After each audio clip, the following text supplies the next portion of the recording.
Boa noite a todos. Sejam todos bem-vindos à nossa reunião virtual do Centro Espírita Eurípides Barçanufo. Nesta noite de 14 de dezembro de 2020, nós ainda estamos realizando as nossas reuniões gravadas e editadas devido à pandemia do vírus, do coronavírus. Não sabemos até quando será dessa forma, mas de qualquer jeito nós agradecemos a Deus por estarmos podendo utilizar estes recursos, que para a harmonização do nosso ambiente nós vamos contar com a gravação de uma música cantada pelo nosso irmão Esdras. E logo em seguida, para fazer a prece inicial, nós vamos contar com a colaboração da nossa irmã Isabel.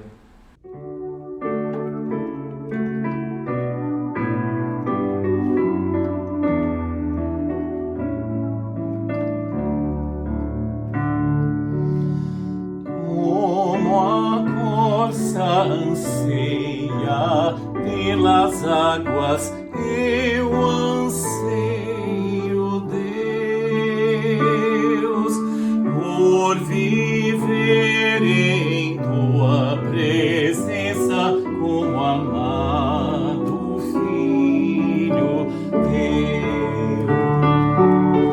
Tu somente és a minha força, minha rocha e salvação.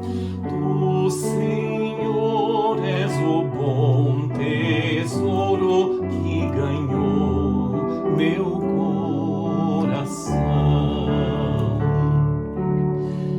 Eu te quero mais que ouro e prata, só tu satisfaz, pois em ti tenho alegria, Deus de glória, Deus de paz. O desejo que tem minha alma é adorar-te, ó Senhor. Eu nasci só para louvar-te, meu amado Salvador.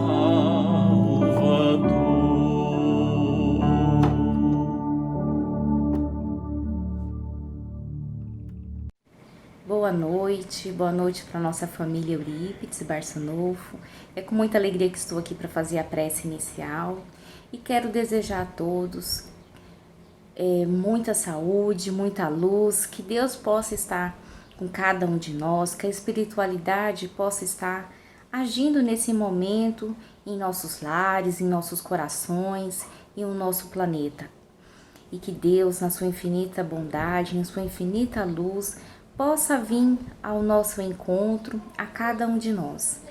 Que a Mãe Santíssima possa vir com seu olhar de mãe, com seu carinho de mãe, vir ao encontro de cada um de nós.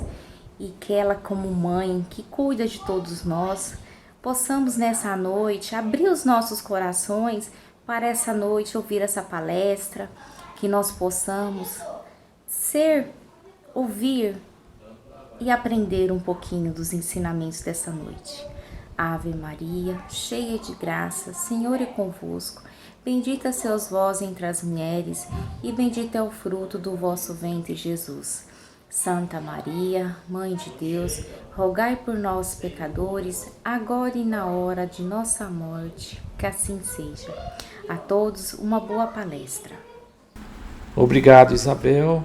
A palestra da noite fica a cargo do nosso irmão Gismair, que irá falar sobre o tema "Na casa de meu pai existem várias moradas". Prezados companheiros de estudos espíritas, que a paz de Jesus possa estar neste momento em nossos lares e a espiritualidade possa intuir cada um de nós neste momento de reflexão em torno da palavra do Evangelho interpretado à luz da doutrina espírita. Nós trouxemos para a reflexão nossa em conjunto dessa noite o capítulo 3 do Evangelho segundo o Espiritismo, o item 8, capítulo que trata das muitas moradas na casa do Pai. Na casa do Pai há muitas moradas, afirmou Jesus. E este item 8, ele é significativo porque nós temos ali um resumo que Allan Kardec faz do ensino dos espíritos acerca dessa matéria tão importante. Se nós buscarmos na história, com o pensamento de historiadores importantíssimos do século XX e XXI, como o francês Jacques Le Goff, nós vamos observar que esse autor, estudando a história do surgimento do purgatório no contexto da Igreja Católica, vai situar seu surgimento aí por volta do século XII, quando, neste período, século XII e os séculos anteriores, pôde o historiador Jacques Le Goff apresentar uma série bastante importante de documentos, de narrativas que guardam uma correspondência cultural bastante importante ou significativa e de correlação com os acontecimentos espirituais que deram origem à codificação de Allan Kardec. Isto porque diversos relatos, conforme traz Jacques Le Goff na obra O Nascimento do Purgatório, diversos relatos da época apontam a comunicação de almas que estavam em regiões de sofrimento no mundo espiritual e que voltavam essas almas ao contato de muitos dos seus conhecidos, solicitando preces para que pudessem melhorar a sua condição no além. Daí, a partir de uma série de acontecimentos dessa natureza, os teólogos cristãos daquele período sentiram a necessidade de especular, de conceber, de meditar acerca do que seria ou do que seriam aqueles fenômenos e mais do que o que seriam aqueles fenômenos, mas a significação que esses fenômenos traziam para a reflexão da espiritualidade cristã daquele período e, naturalmente, dos séculos futuros. Porque eles questionavam e eles pensavam, desde a época de Santo Agostinho e dos primeiros pais da Igreja, que a sorte da alma após a morte não poderia estar definitivamente traçada por conta, muitas vezes, das disparidades entre a condenação e a absolvição plena. Ou seja, determinados pecados comuns à natureza humana eram, por assim dizer, leves, para que, a partir deles, o espírito ou a alma fosse condenada ao fogo do inferno de maneira eterna. Da mesma forma, havia aqueles outros acontecimentos também próprios da natureza humana, onde indivíduos dotados de extrema perversidade não poderiam, com uma simples mudança verbal de posicionamento, adquirirem o céu, porque os seus pecados ou os seus crimes, os seus erros teriam sido excessivamente tenebrosos para que a simples aceitação verbal, eles pudessem com isso ganhar o céu.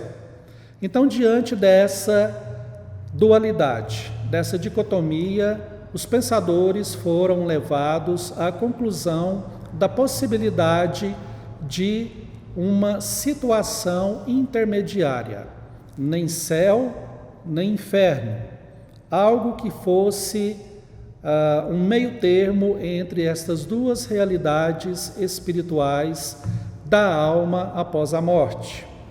Por conta disso, conceberam eles a ideia, a partir de muita elaboração mental, de muitas discussões, de muitas análises em textos dos grandes representantes do cristianismo, desde Paulo, Agostinho e outros.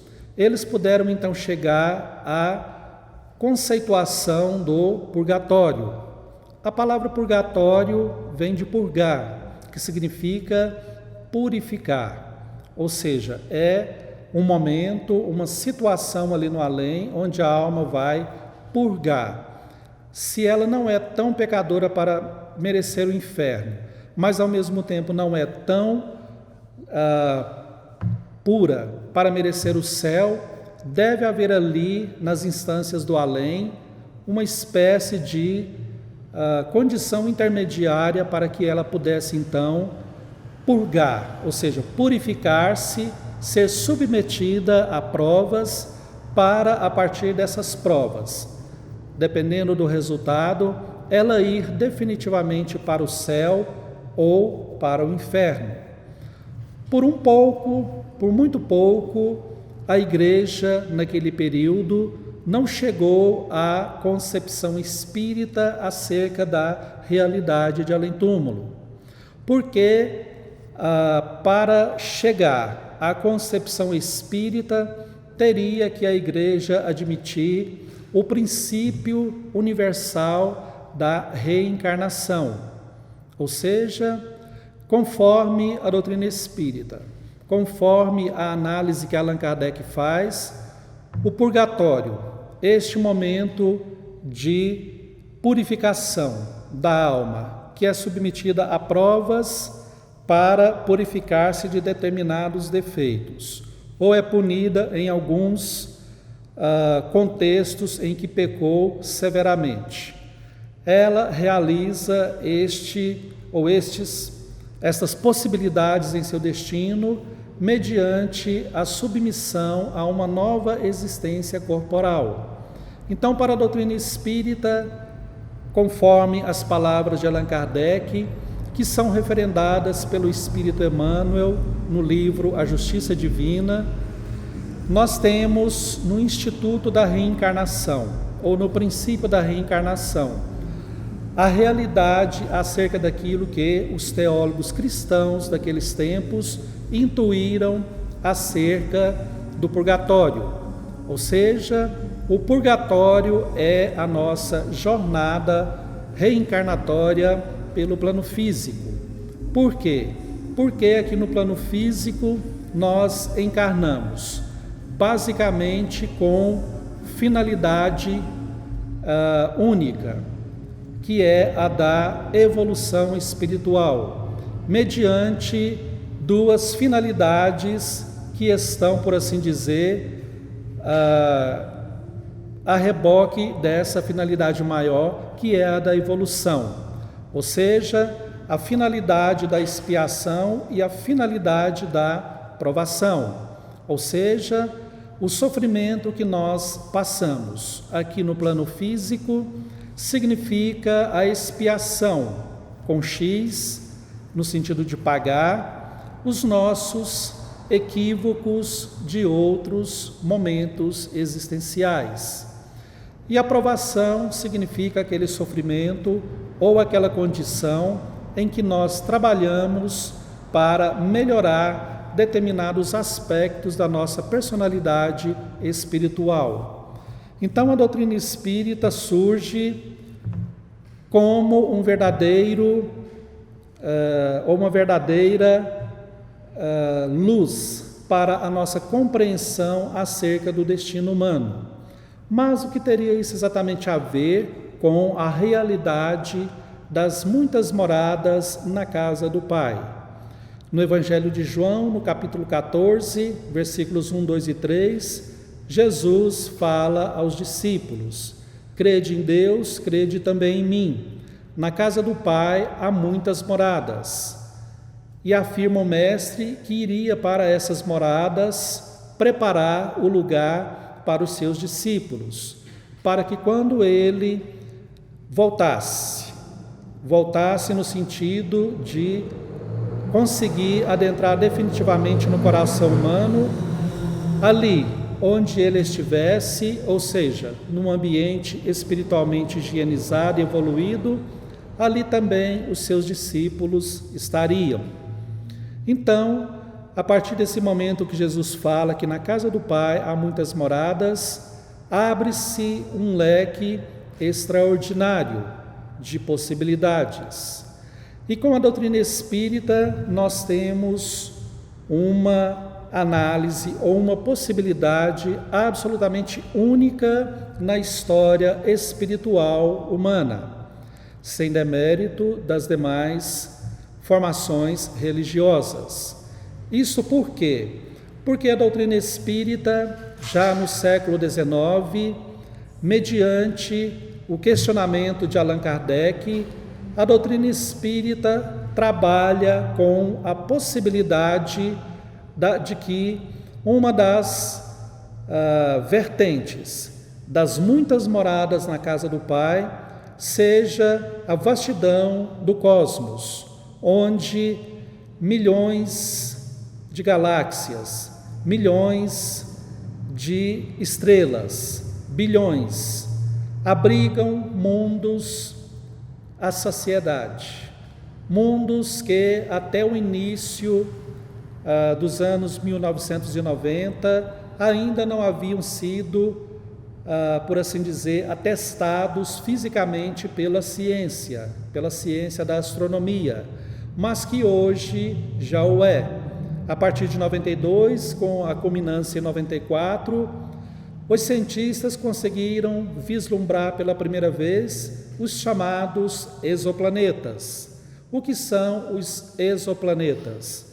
São aqueles planetas que estão fora do sistema solar. O nosso sistema solar, cujo centro é a nossa estrela maior, o nosso Sol, em torno da qual orbitam ora 9, ora 8 planetas, de acordo com o humor dos cientistas, que colocam o último, Plutão, ora como um planeta, ora como um planetoide, por conta da sua massa e da sua estrutura, relativamente menor do que os outros planetas. Então o Sol está na Via Láctea, com o seu cortejo de planetas, dentre os quais o nosso minúsculo mundo, o planeta Terra, onde o ser humano, dotado de razão há algum tempo, há alguns milênios, teima na soberba que o caracteriza, muitas vezes, em julgar-se o centro do universo, quando, pelo menos do ponto de vista do espaço, está incomensuravelmente longe de o ser, porque a Terra, na vastidão do espaço, seria semelhante, apenas para efeito de comparação algo grosseira, a um pequenino grão de areia nas areias do deserto do Saara, o maior deserto do mundo. Isto seria a Terra em relação aos demais planetas. Então a doutrina espírita surge antecipando este momento da própria ciência, das conquistas aeroespaciais do século XX, quando o ser humano pousa na Lua, quando, através do gênio científico alemão Oppenheimer, ou melhor, von Braun, o ser humano consegue projetar os foguetes para a ida ao espaço.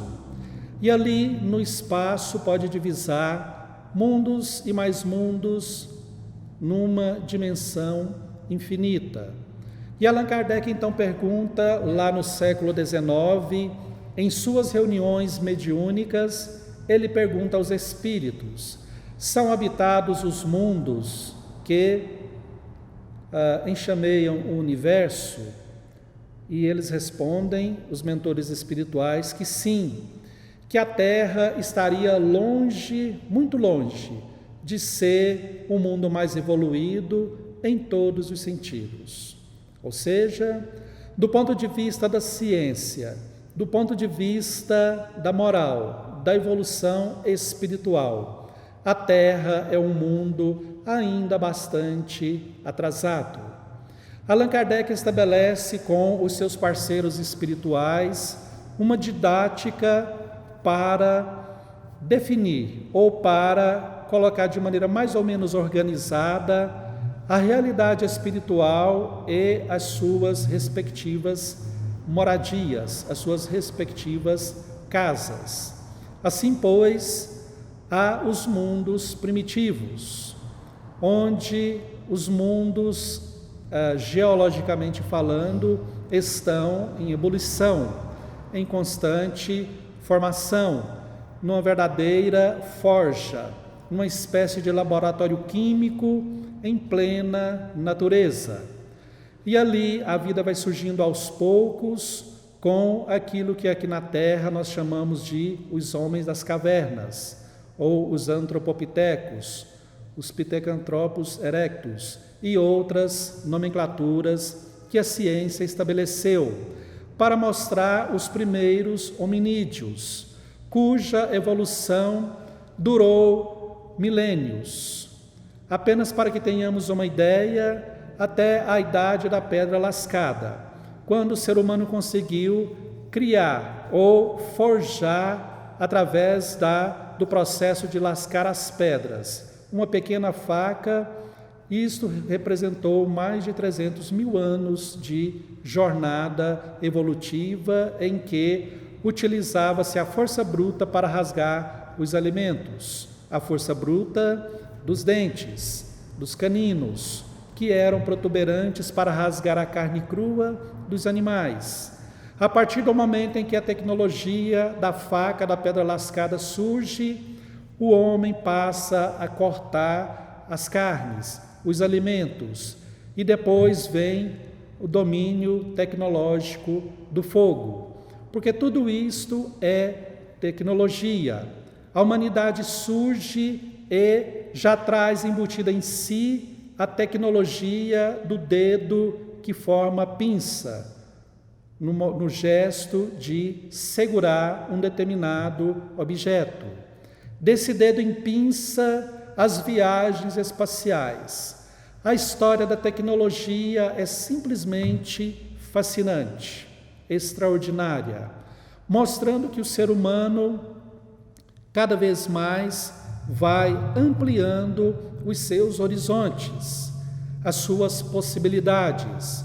E à medida em que essa tecnologia avança também as concepções, as ideias, a maturidade intelectual que muitas vezes, ou na maioria das vezes na Terra, anda bem à frente da maturidade moral, porque essa maturidade moral vai receber um verdadeiro impulso a partir da missão de Jesus, quando ele encarna há 2000 anos para trazer o código divino do Evangelho, que é lei em todo o universo.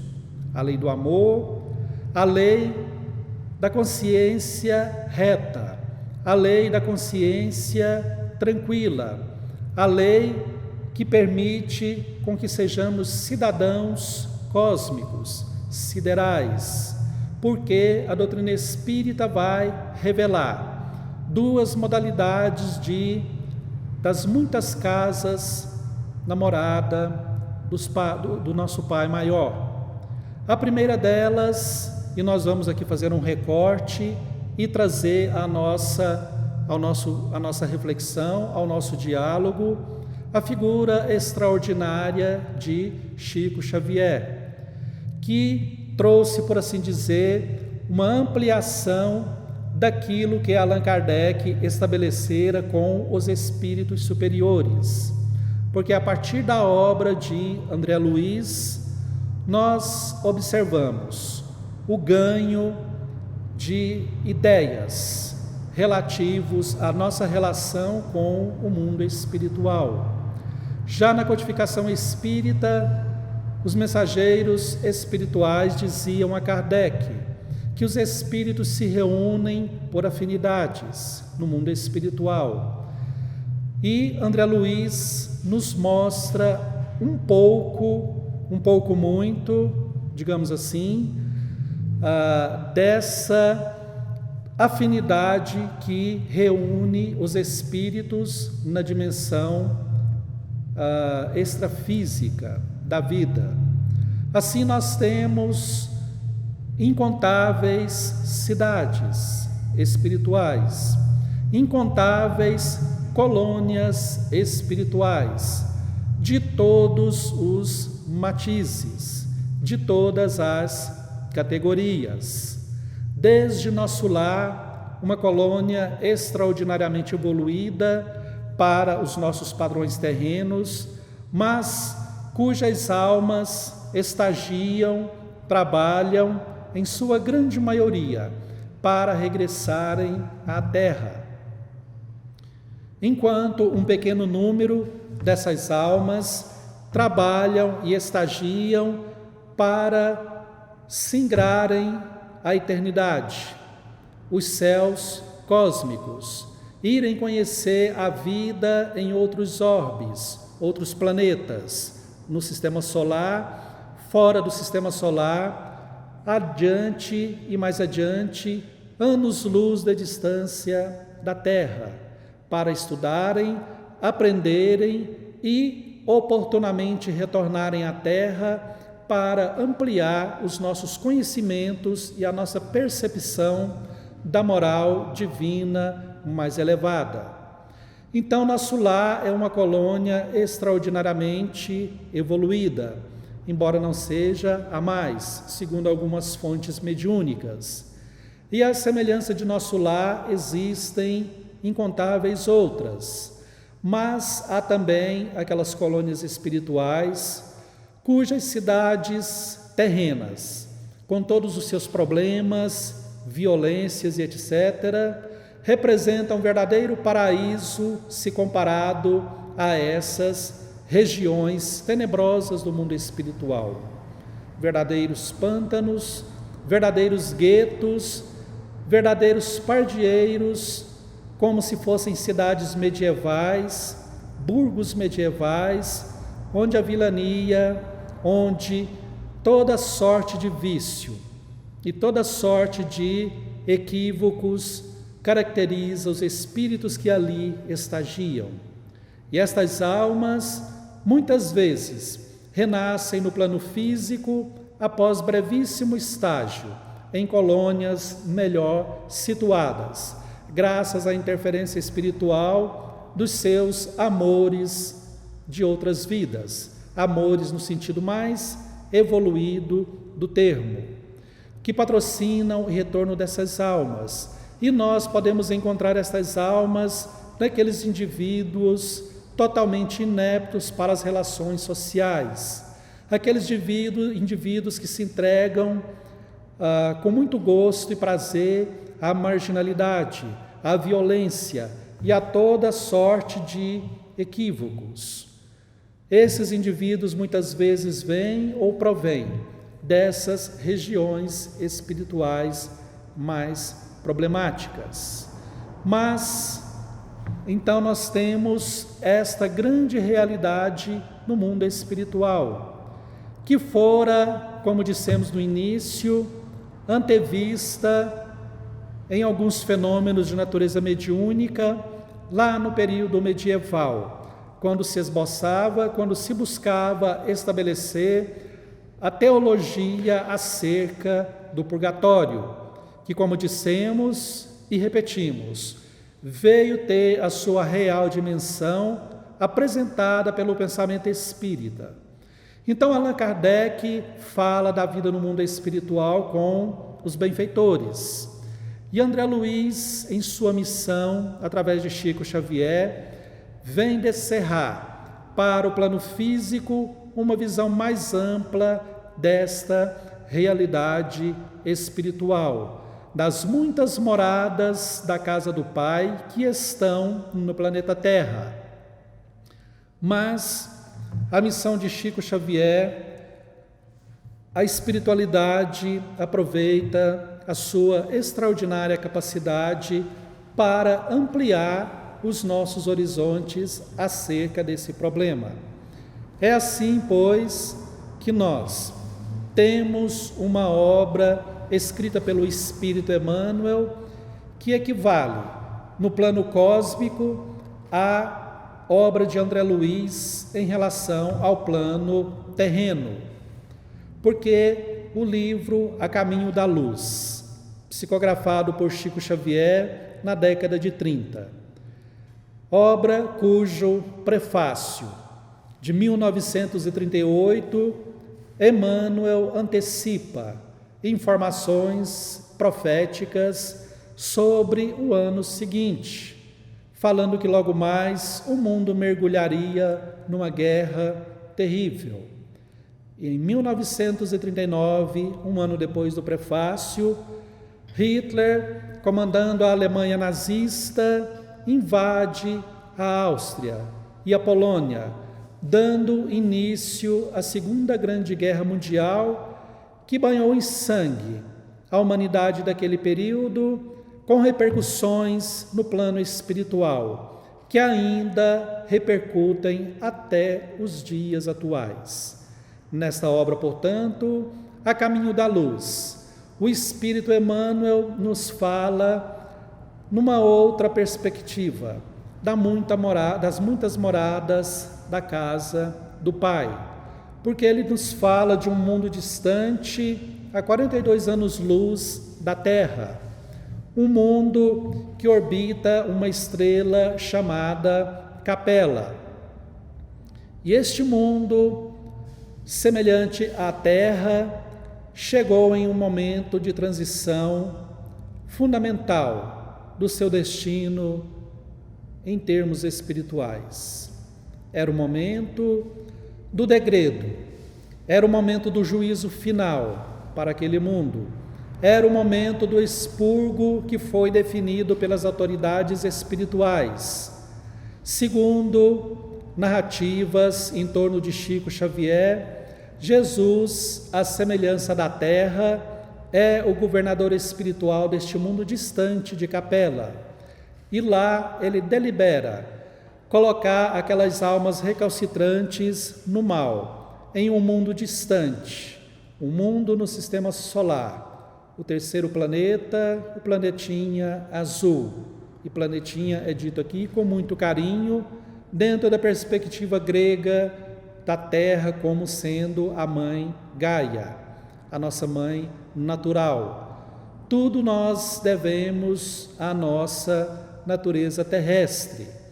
O curso evolutivo que realizamos todos nós, encarnados e desencarnados, tem a bênção de um lar maravilhoso, majestoso, de uma natureza belíssima que parece, quando em fúria, apenas reagir à violência ou à degradação espiritual dos seus filhos. Nós, os espíritos que ainda estagiamos no processo de expiação e de prova neste mundo.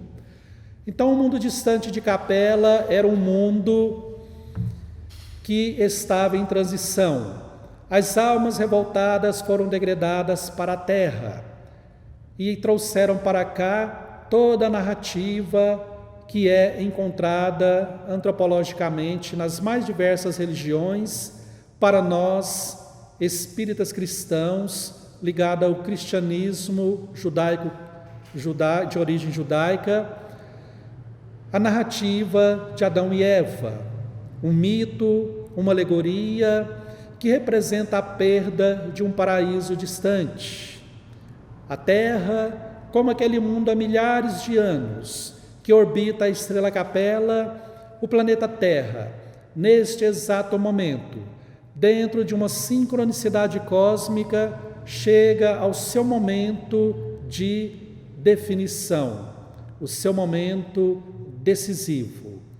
Os espíritos que estagiamos na Terra encarnados e desencarnados, de todas as moradas da casa do Pai, das mais evoluídas às mais dantescas, daquelas de nível médio, dos encarnados e dos desencarnados. Absolutamente todos nós passamos neste momento pela nossa avaliação final. E sabe-se, por informações de natureza mediúnica, que este momento decisivo vai operar a separação daquilo que o Apocalipse define como aqueles que vão estar à direita ou à esquerda de Deus, para serem lançados no lago de fogo, naturalmente os reprovados. E o lago de fogo é uma extraordinária simbologia captada pela intuição de João Evangelista para estes mundos primitivos, para onde os espíritos reprovados, neste momento decisivo do planeta Terra, serão imigrados, serão conduzidos para expiarem ali, nesse mundo primitivo, as suas mazelas de natureza espiritual.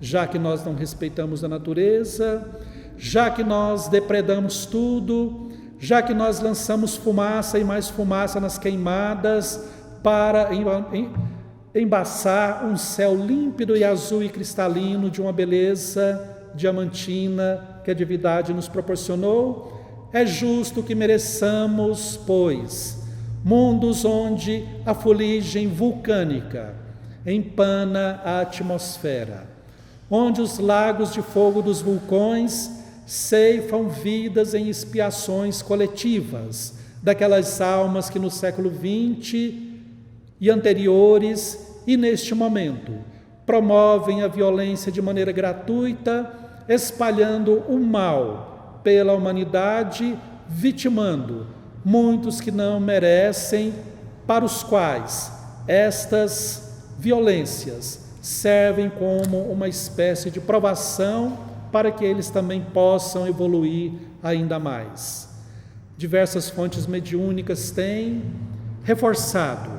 Em reuniões mediúnicas, há pouco tempo, um espírito afirmou para o grupo que estava participando daquele trabalho: aproveitem ao máximo esta oportunidade que vocês estão tendo, esta reencarnação abençoada, porque é a separação do joio e do trigo. O degredo espiritual está a pleno vapor. As almas que não merecerem continuar no planeta Terra, que vai tornar-se maravilhoso, do ponto de vista moral, do ponto de vista científico, não amanhã, daqui a 10 anos, daqui a 20, porque a eternidade passa num estalar de dedos. Mas daqui a alguns anos já poderemos sentir esta melhoria. Aqueles que não merecerem permanecer neste planeta serão recambiados a mundos primitivos, onde as pessoas lutam como os homens das cavernas, os nossos primatas da história terrestre. Elas lutam por uma poça d'água barrenta. Elas lutarão pela subsistência, tendo de cavar o solo agreste com as próprias mãos, para se alimentarem de raízes. Ou seja, é uma situação caótica e inicial, que aquelas almas que ainda permanecem, que ainda insistem no desafio ao Criador e às suas leis, farão jus por conta do seu uso equivocado do seu livre-arbítrio. Portanto, há muitas moradas na casa do Pai, afirmou Jesus no Evangelho escrito por João. E a doutrina espírita veio alargar estes horizontes, mostrar a dimensão espiritual multifacetada em diversas moradas. E veio mostrar mais ainda o espaço sideral, o espaço cósmico, a vastidão incomensurável do universo, espalhado por mundos de todas as naturezas. Afirma Santo Agostinho neste capítulo do Evangelho segundo o Espiritismo, o terceiro, que trata das muitas moradas na casa do Pai, que há muitos mundos, incontáveis mundos semelhantes à Terra.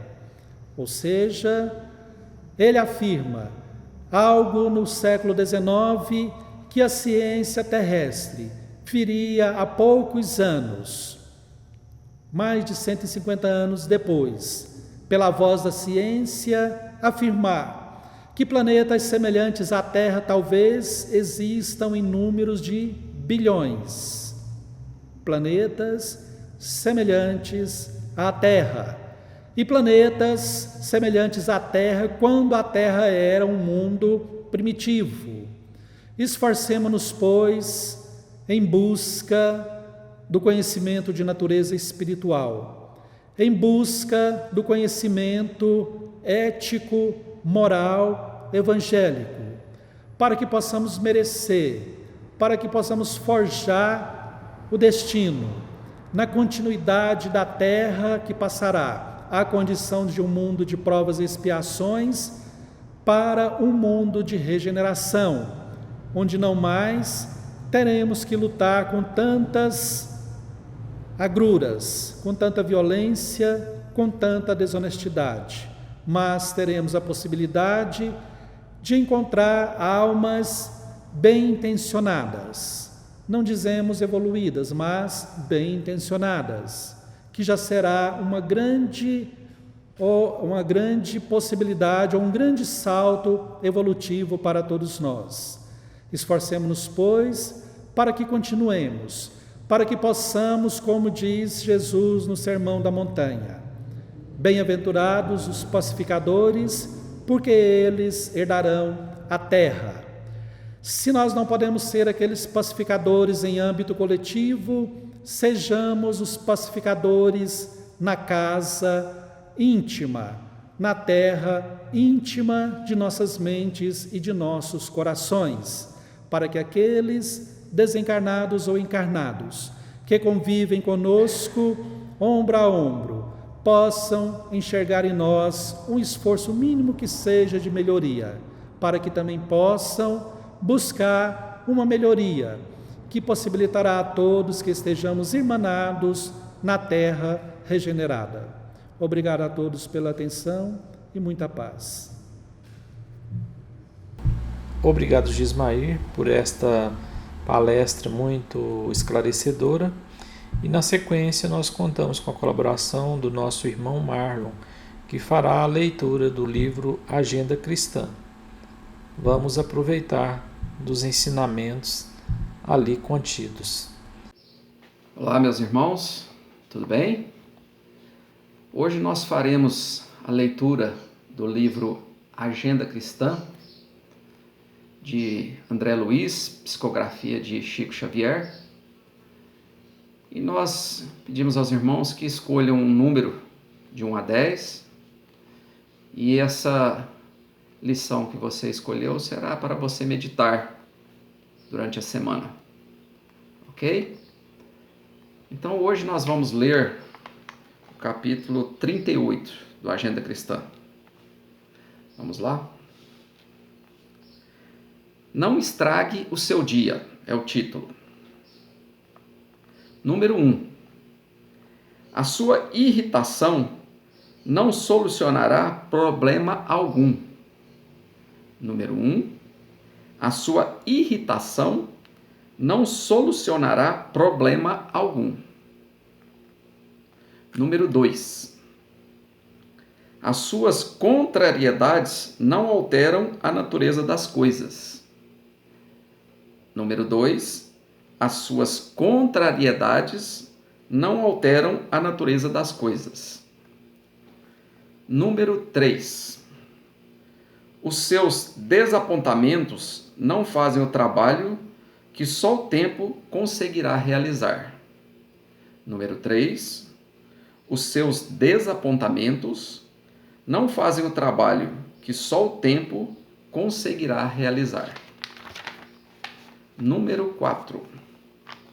O seu mau humor não modifica a vida. Número 4. O seu mau humor não modifica a vida. Número 5. A sua dor não impedirá que o sol brilhe amanhã sobre os bons e os maus. Número 5. A sua dor não impedirá que o sol brilhe amanhã sobre os bons e os maus. Número 6. A sua tristeza não iluminará os caminhos.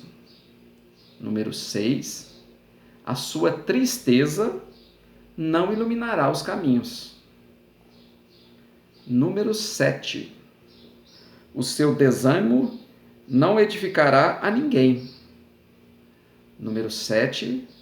O seu desânimo não edificará a ninguém. Número 8. As suas lágrimas não substituem o suor que você deve verter em benefício da sua própria felicidade. Número 8.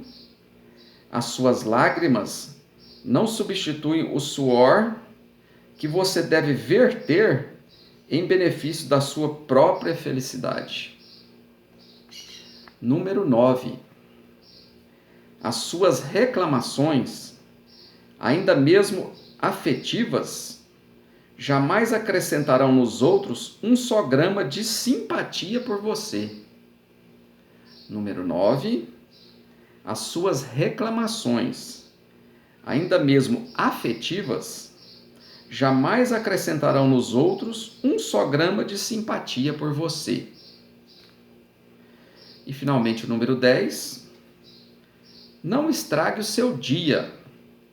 Aprenda com a sabedoria divina a desculpar infinitamente, construindo e reconstruindo sempre para o infinito bem. Número 10. Não estrague o seu dia. Aprenda com a sabedoria divina a desculpar infinitamente, construindo e reconstruindo sempre para o infinito bem.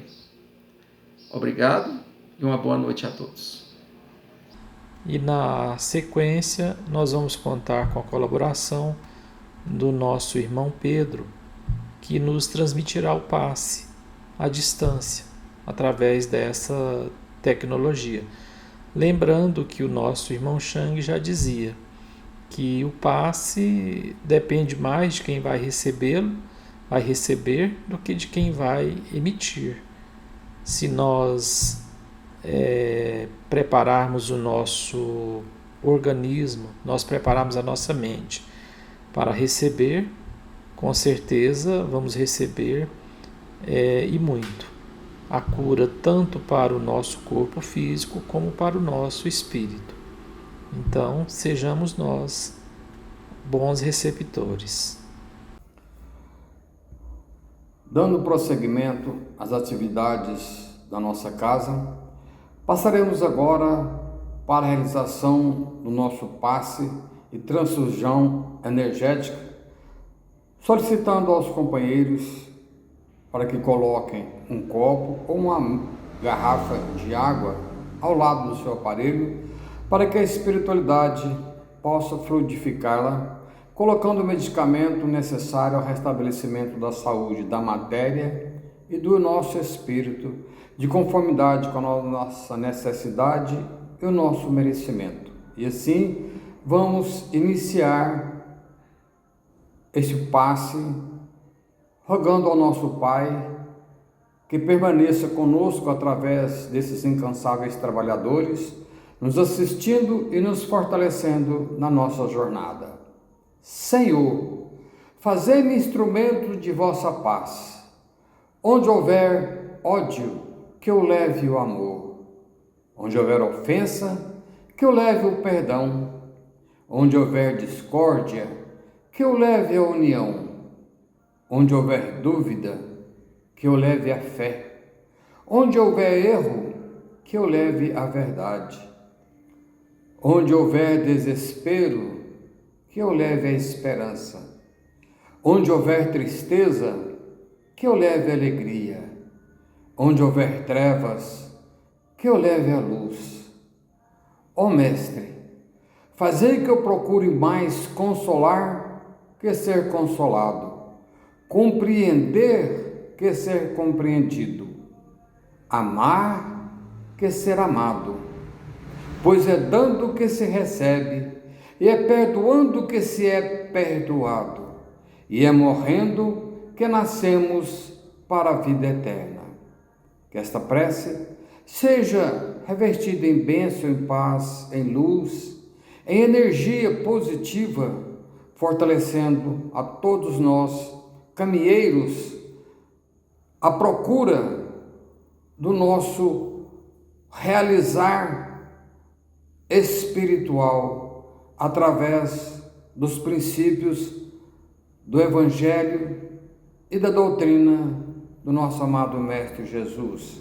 E que no final da nossa jornada, da nossa caminhada, a certeza do nosso trabalho cumprido com dignidade e respeito. Que Jesus nos abençoe hoje e sempre. Que assim seja.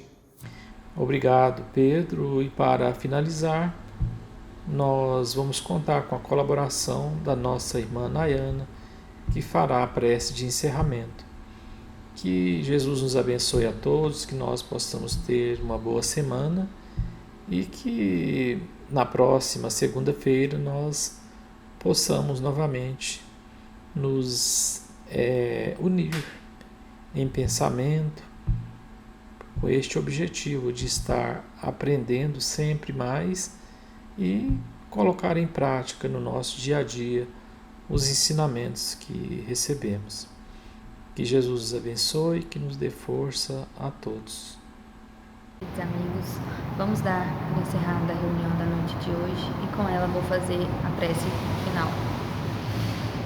Pai nosso que estais nos céus, santificado seja o vosso nome, venha a nós o vosso reino, seja feita a vossa vontade, assim na terra como no céu.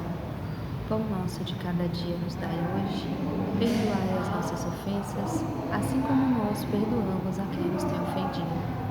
Não nos deixeis cair em tentações, livra-nos de todos os males. Que o Senhor possa abençoar todas as famílias aqui presentes, encarnadas e desencarnadas. Que o Senhor possa também amparar todas as pessoas que estão precisando nesse momento.